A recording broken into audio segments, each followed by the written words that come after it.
Ukraine has seen all of this before. The blockades, the drone swarms, these are precisely the types of tactics that Russia has implemented against Ukraine, and Iran is following the blueprint in the Gulf. Ukraine has seen enough. After Iran armed Russia with drones, Ukraine will seek its revenge. Even the US didn't see this coming, as Ukraine is doing something huge to reopen the Strait of Hormuz, and it's using the lessons it learned from humiliating Russia's navy in the Black Sea to do it. Ties are being built between Ukraine and several nations in the Middle East as President Volodymyr Zelensky has confirmed that Ukraine will be providing yet more of its drone expertise to its new Gulf partners. Having recently completed a visit to the Middle East, Zelensky revealed that the main topic of discussion with every new partner that he met was inevitably the Strait of Hormuz and the tactics that Iran has been using to blockade that waterway. Gulf leaders need change, and they need it fast. With the Strait of Hormuz blocked, they can't sell their oil and gas, which has a huge impact on their economies. For Zelensky, this visit was a chance to build partnerships and get some revenge on both Russia and Iran. Asymmetric naval strategies and the drone technology that Ukraine has used so successfully against Russia in the Black Sea were big topics of conversation, Zelensky revealed. He explained why, stating, "We raised the issue because it's painful and hot, as we can see, for the whole world, because there is an energy crisis. They know that they can count on our expertise in this area." Zelensky added that Middle East nations have seen the success that Ukraine has achieved in unblocking the Black Sea corridor, and they want the details. Ukraine is sharing them, Zelensky said, and in doing so, it's making some very smart moves that see it build alliances with rich nations that could help fund Ukraine in its war against Russia. The ramifications of all this are huge, and we'll dig into them soon. But on the expertise front, nobody in the modern world knows better what it's like to have to deal with a blockade instituted by an aggressive nation than Ukraine.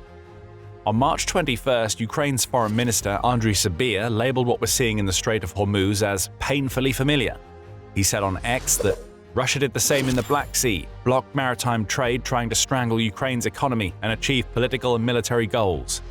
Indeed, Russia created a blockade around Ukraine's Black Sea ports almost from the moment that Putin launched his invasion. That blockade was a little different from Iran's. Putin has the warships of the Black Sea Fleet at his disposal, while Iran is using fast attack boats, anti-ship missiles, and drones to create its blockade. But Ukraine felt the results. The blockade that Russia created cost Ukraine about $20 billion in annual revenue, much of which was focused on the grain that the breadbasket of Europe ships to buyers in Asia and Africa. But Ukraine found a solution. Using ballistic missiles such as the Storm Shadow, Ukraine started striking Russia's larger warships. The development of naval drones such as the Magura and the Sea Baby allowed Ukraine to conduct targeted strikes against Russian ships at port and in the Black Sea. Ukraine's constant innovation means that these drones have evolved to the point where they can even carry missiles and FPV drones. Slowly but surely, Ukraine whittled away at Russia's presence in the Black Sea. The fleet that was so dreaded at the start of Putin's invasion was chopped down in size by a third. Russia's warships have mostly withdrawn from the Black Sea due to the constant threat of Ukraine's drone-based strategy. Today, though missiles still target them, Ukraine's trio of ports in Odessa are still visited by 200 cargo ships every month, Politico reports. That's made possible because Ukraine has created a complex and layered system of cargo ship protection, on top of the offensive strategy that it uses to keep the Black Sea Fleet at bay. What we see here is a blueprint for clearing the Strait of Hormuz. The Gulf nations that are losing money because of Iran's blockade want to get their hands on that blueprint. That blueprint is being passed on, Zelensky says. A raft of weapons agreements have been created through Zelensky's visit to the Middle East, most of which will see Ukraine supply weapons and defense technology that it developed to combat Russia's Black Sea blockade and its drone swarms. Ukraine's president highlighted just how important this is, stating, "All agreements that will be legally formalized are extremely important for our country. Ukraine has never had such agreements with this region before." While the details of these agreements haven't been revealed, Kyiv Independent reports that they are currently related mostly to air defenses, and that Qatar, Saudi Arabia, and the United Arab Emirates have all signed on the dotted line to get their hands on the expertise that Ukraine brings to the table. Zelensky adds that these new agreements are set to last at least for a decade and cover the export of Ukrainian weapons, which include air defenses, naval drones, electronic warfare, and software. For their part, the Gulf nations are paying for these new weapons at least partially using energy supplies. We can assume that a financial component will also be involved, which will be a huge boost for Ukraine as its economy strains under the weight of Russia's relentless attacks. Providing weapon systems alone isn't enough for Ukraine's new partners. They need training on the techniques and tactics required to deploy those systems as effectively as possible against the threat that Iran poses in the Strait of Hormuz. Ukraine has that covered. Expert groups from Ukraine have already traveled to the Middle East to provide the benefits of their knowledge to the Gulf nations that have become Ukraine's new partners. The leaders of those nations, along with military personnel, are grateful to have received that experience, Zelensky says. They should be. The Strait of Hormuz is a real problem for the Gulf nations. Since the US launched Operation Epic Fury, Iran has blockaded the Strait of Hormuz, which has in turn led to enormous quantities of oil and liquefied natural gas, or LNG, failing to get to their buyers. About 20% of the world's oil and LNG passes through this single waterway, and the economic shockwaves of Iran's blockade are being felt all over the world. On the recipient side, nowhere is the shock being felt more heavily than in Asia. According to the BBC, about 90% of the oil and LNG that passes through the strait is bound for Asian countries. Now that supply line has been cut off. Even nations like China, which has 3 months of reserves that it's built up to account for such a situation, is feeling the pain. Citizens have been faced with a 20% increase in fuel prices, and the stockpiles China has built can only last for so long. In the Philippines, a national energy emergency has been declared, as some daily wages fall off a cliff due to fuel price increases. India has a more unique problem. 400,000 of its citizens are employed in the country's ceramics trade, which has been forced to shut down for a month as the Strait of Hormuz blockade shows no sign of being lifted. At one point, oil prices reached $119 per barrel, NBC News reports. This is a price that hasn't been seen since the height of the COVID-19 pandemic and the supply chain issues that crisis brought to the world. Should what's happening in the Middle East remain unresolved for an extended period, the shockwaves being felt now could be dwarfed as a systemic problem for the entire world develops. Russia's blockade of the Black Sea was painful for Ukraine and its grain customers.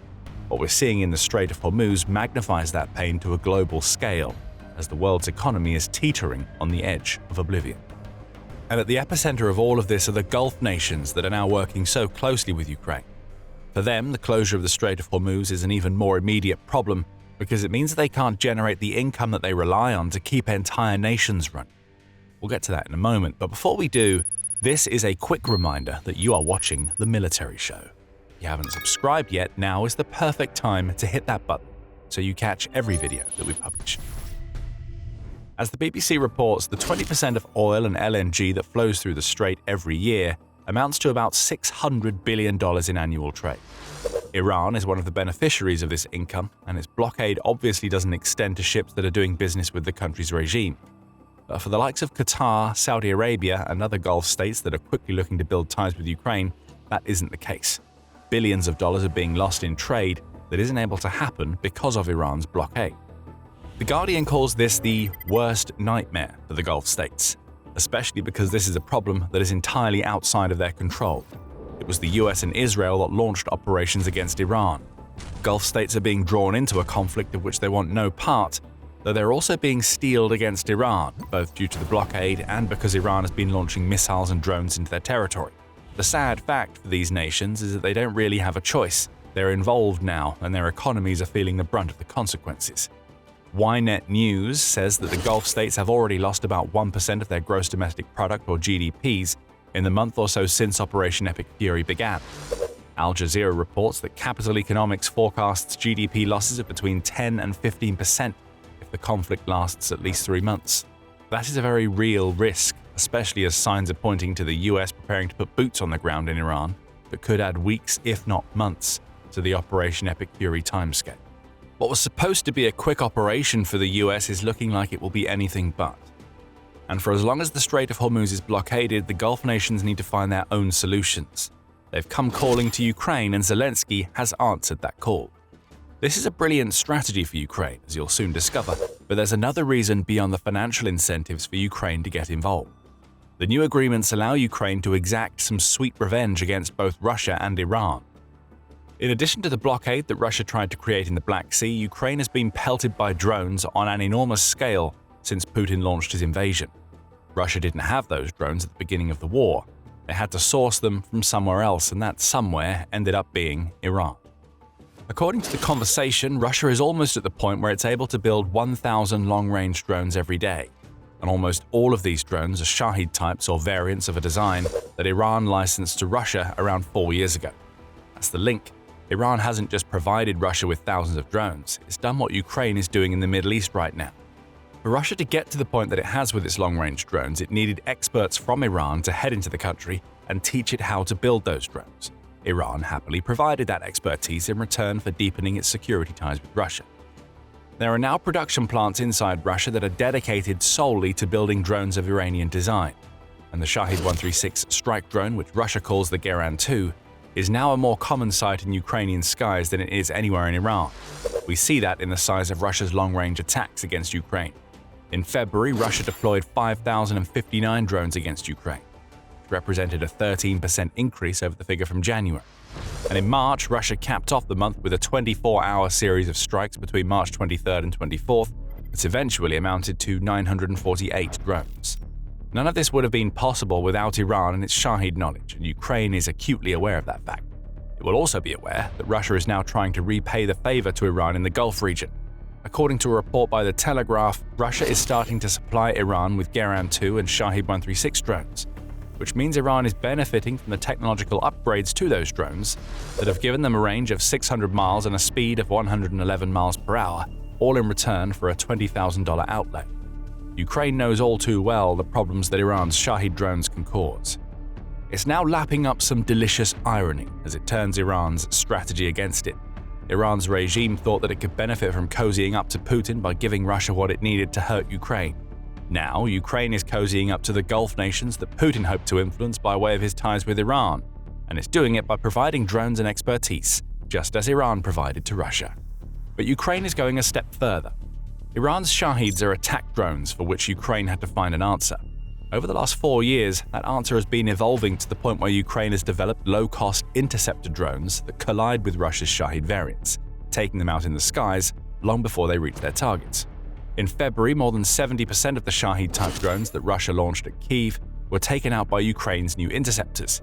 These drones cost as little as $1,150 to build, which makes them cheaper than the Shahid drones that Iran deploys and far less expensive than the anti-air missiles that the Gulf nations have been using to take out Iran's drones. Ukraine is even developing interceptor technology that it aims to use to destroy entire targeted swarms of Russia's Iranian-inspired drones. Under its new agreements with its Gulf allies, Ukraine may well share that technology. This, in a nutshell, is what the Gulf nations are getting from Ukraine. Expertise in drone systems, including interceptors, will help those nations to counter the drone threat that Iran poses in the Strait of Hormuz. If Ukraine also starts sharing the blueprints for its seafaring drones, such as the Sea Baby, the Gulf nations get cost-effective weapons that they can deploy against Iran's fast boats in the Strait. Combine all of that with the Black Sea blueprint that Ukraine created, which includes the previously mentioned component of creating layered defenses to guard tankers against attacks, and the Gulf nations get a ready-made strategy that offers an asymmetric counter to Iran's tactics as the US tries to solve the Strait of Hormuz problem with sheer firepower. The US never expected any of this. Hopefully the US will be glad to see Ukraine's involvement, especially as US President Donald Trump has implied that other countries must take care of the problem in Hormuz. Ukraine and the Gulf nations seem to be taking that literally, and the benefits for Ukraine's new Gulf allies are clear to see. But now we come back to the real genius of this deal that we mentioned earlier. In the immediate sense, we're going to see Ukrainian drone technology and expertise heading to the Gulf, all to counter Iran's Strait of Hormuz threat. But remember what we told you earlier, Zelensky says the deals he's signing last for 10 years. Both Qatar and Saudi Arabia have already committed to these long-term deals, and the United Arab Emirates isn't too far behind, The Guardian reports. It's here where Ukraine's true genius shines. The Ukraine war has raged for over 4 years, and there appears to be no end in sight. Putin isn't swaying from his maximalist demands during peace talks. The Ukraine handing over so much of its drone expertise now means that it will be able to lean on its new Gulf partners for money and defense supplies later. Advanced air defense systems that can counter Russia's ballistic missiles are a must, and we may start to see cooperative energy and defense production come into play as these decade-long deals mature. Ukraine is setting itself up for a future where it is still a sovereign nation, and it's doing it by building ties with Gulf nations that have felt the pressure of Putin's influence indirectly through Russia's ties with Iran. We now see a situation that nobody expected. Ukraine looks set to be the unlikely winner of Operation Epic Fury. The experience that it has in battling Russian drones that are developed from Iranian designs has become a lever that Ukraine is pressing on as hard as it can. Through this, Ukraine is showcasing itself as a far more valuable partner to Middle Eastern nations than Russia. That's according to Alexander Kryev of the Ukrainian PRISM Foreign Policy Council, who tells UKR Inform, "Our experience is something we can trade for additional security and a stronger negotiating position. We are showing the world that we are a more interesting and valuable partner to Russia. Countries in the Middle East have had long-standing relations with Russia, contracts with it, and essentially saw no one else in the post-Soviet space besides Moscow. That's changing now." Even as he attempts to support Iran as it is battered by the US in Operation Epic Fury, Putin is watching Russia's influence in the rest of the Middle East slip away. Nations that once relied on Russia for weapons, expertise, and security guarantees are now turning to Ukraine.